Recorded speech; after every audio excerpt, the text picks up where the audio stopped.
duk mai yin WhatsApp wannan application na da muhimmanci a wajensa. Zai baka daman yin abubuwa da dama.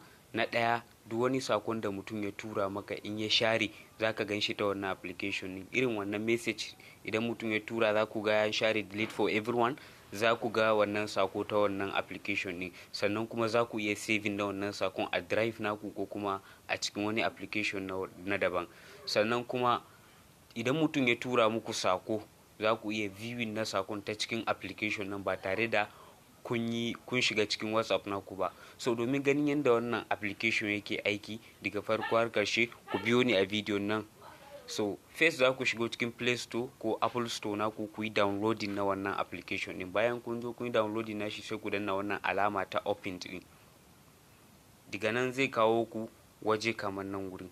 Sannan zan raba bidiyon kashi uku ta yadda zan yi bayanin wannan section 1, wannan section 2, wannan section 3 ta yadda za ku fahimci abun daki-daki. So